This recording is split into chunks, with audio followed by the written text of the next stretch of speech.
Now I'm going to reassemble the SAR B6, and I'm going to do it in the opposite order of how I disassembled it. So I'm going to start with the front house. Remember, the spring is on the right side. Make sure you be careful with that spring. I'm going to make sure the holes are aligned. And take the pin, and being that we remove the pins from left to right, you want to insert them the opposite way from right to left.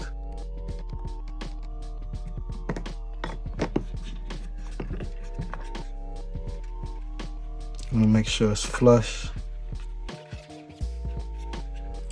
With the front house installed, now I'm going to reinstall the magazine catch.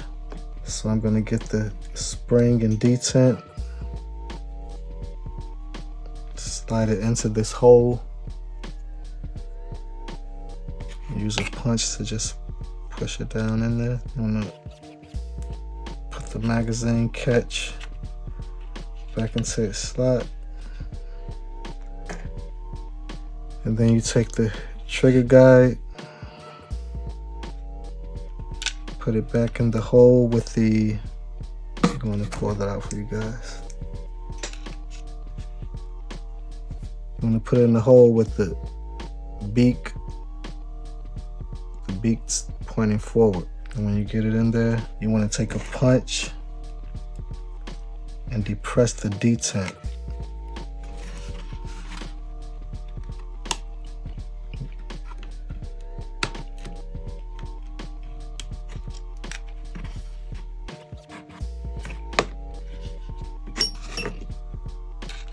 And you want to straighten it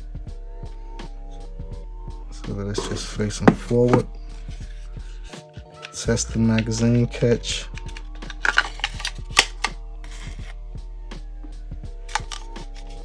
Close the magazine. Now I'm going to install the trigger and trigger bar. The pin used for that, the trigger pin has a dimpled end to it, where it's dimpled on two sides. So it's going from right to left. You want to go on and place the trigger, and then you want to start the non-dimpled end. You want to start it into the pin, but you don't want to push it all the way. You just want to get it to hold.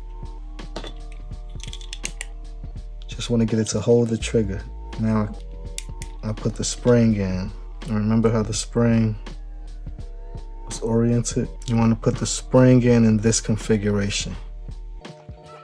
This leg, this curved leg going into the frame here. This leg going behind the trigger. Makes it a little worse when your tools get magnetized. You need to invest in a demagnetizer soon.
Okay, getting this trigger spring in. Figure it may be easy to use these tweezers. So have to get that leg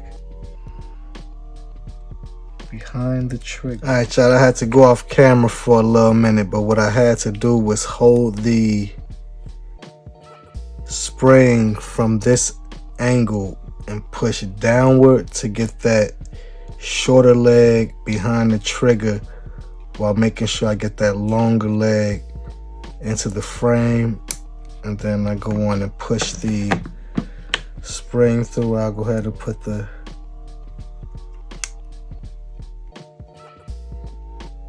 punch through here just to guide it. Go on and get it the rest.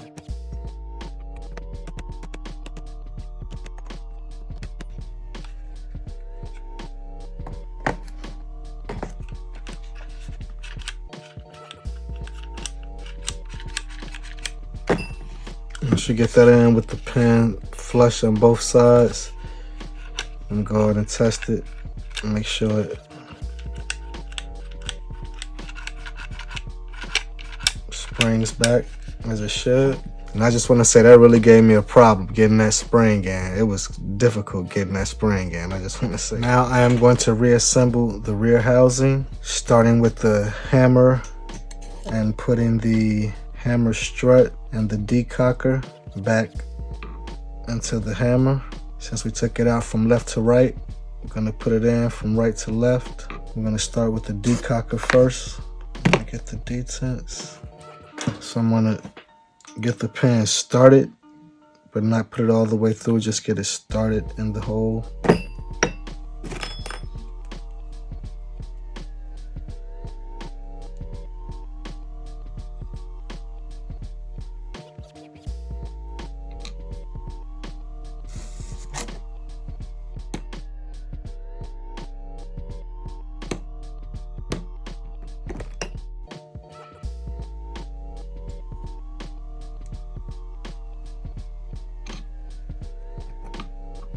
I'm going to put the decocker in this way.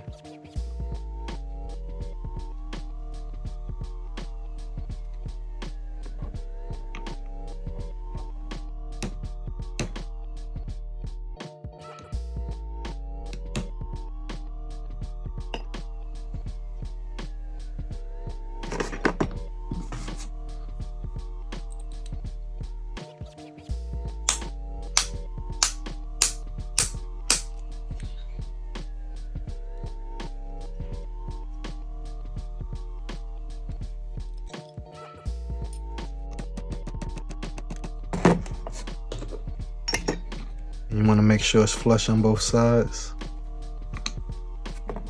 Now I'm going to get the hammer strut, get the other small detent, small pin, and get it started as well.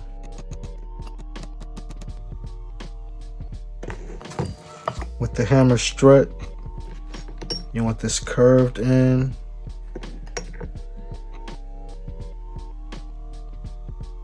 Going this way.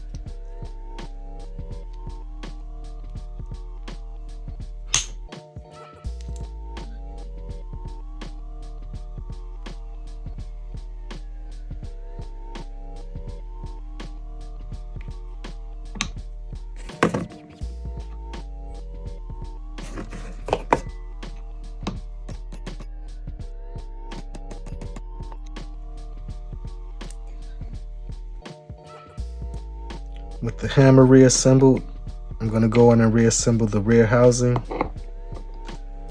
Do that by putting the spring, main spring back onto the hammer strut, putting it down, and okay, when you get the hammer down there, you want to use a punch to trap the hammer while you put the pan back in place. When the pan started, you want to just continue to tap it until it traps the hammer. Once you have the pan started, you can go on and hit the rest of the way in, make it flush or just below flush, just below flush on both sides. Make sure the hammer springs back as it should. And now it's time to put the ejector housing and sear back in. Now I'm going to put the rear housing back into the frame. I'm going to lift the trigger bar, and slide this under with the disconnector sitting on top of the trigger bar. With the rear housing in place, I'm going to now reinstall the pin.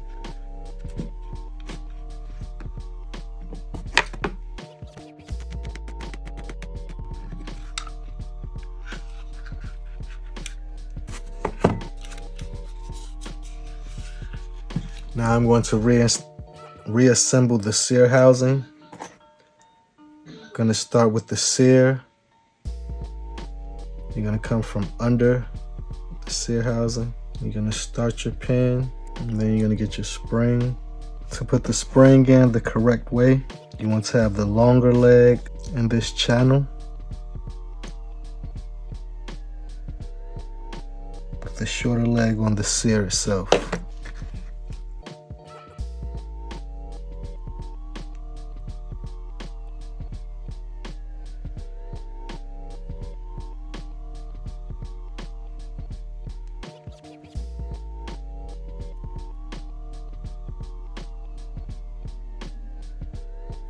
Okay, this was my most difficult task so far, getting this spring, the Sear Spring, back inside.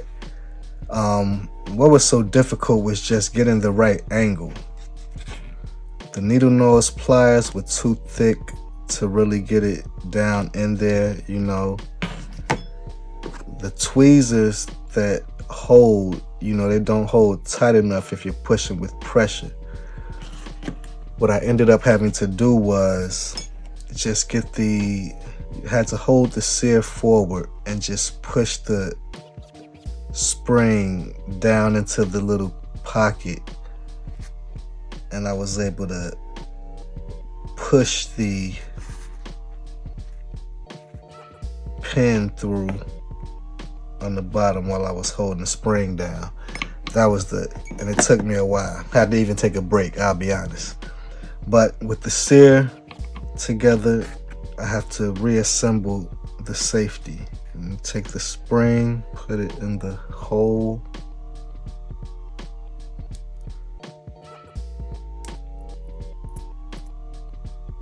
And the detent, you want the curved end on the spring. And that's how it has to sit. Now with the safety and the sear housing reassembled, I can go on and put it back into the frame. With the safety reassembled and the sear housing reassembled, I'm going to reinstall the sear housing into the trigger housing. I'm going to slightly pull back on the hammer.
When you get the safety in, you do want to do a function check.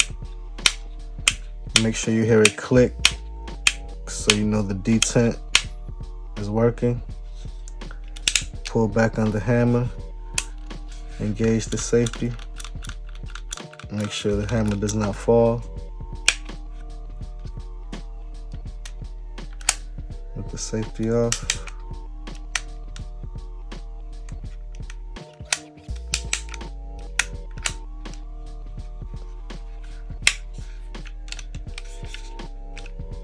Alright, now the frame is complete.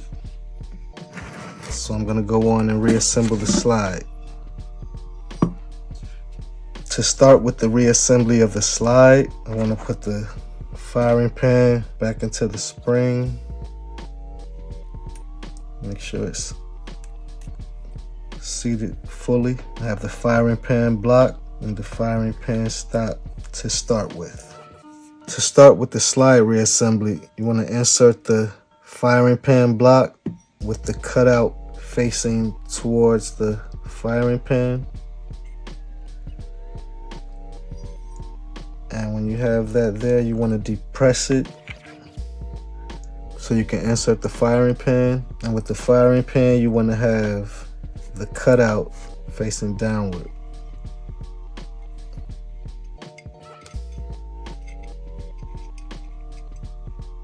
After you depress the firing pin block and use a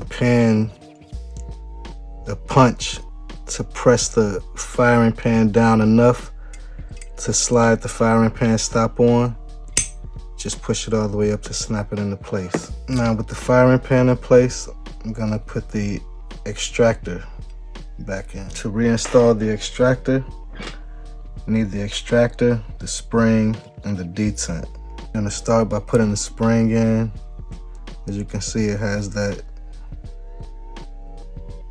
little pocket, I guess you can call it, for it. Put the spring in at that angle. Then with the extractor,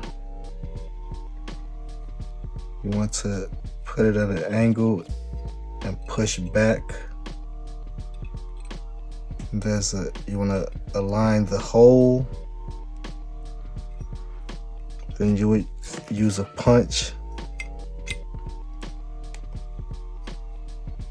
to hold the extractor. To trap the extractor and hold it in place. With the extractor trapped with the punch, I'm gonna take the pin and just drive the punch out by tapping the pin in.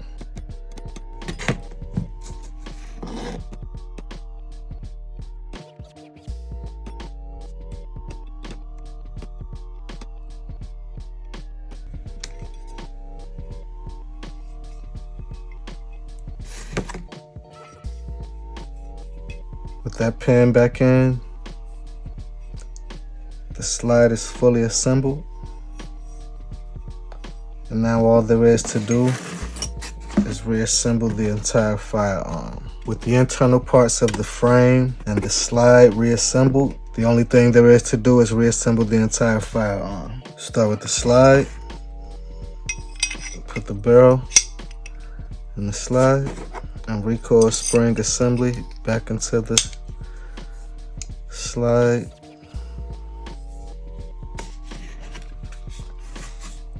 Put the slide on the frame.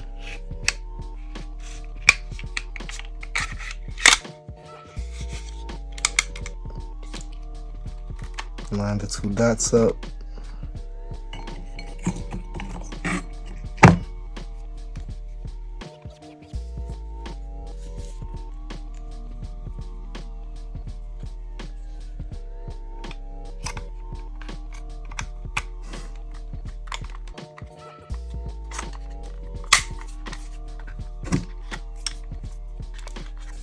Alright, with everything back together, I want to do a function check.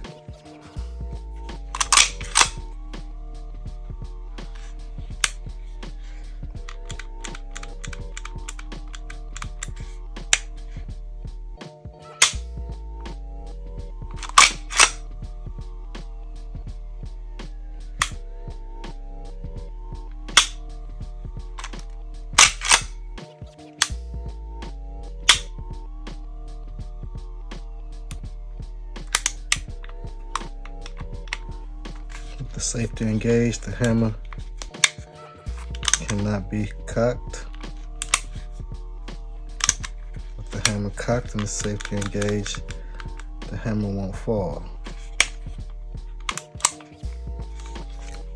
So that is a full reassembly of the SAR B6. These are some serious learning experiences, but can't say it's easy. But you know, by things being, you don't learn when something is easy. This was actually more difficult than the Taurus 856. This was probably the most difficult with just some of the springs that were in here. Only thing left is a live fire.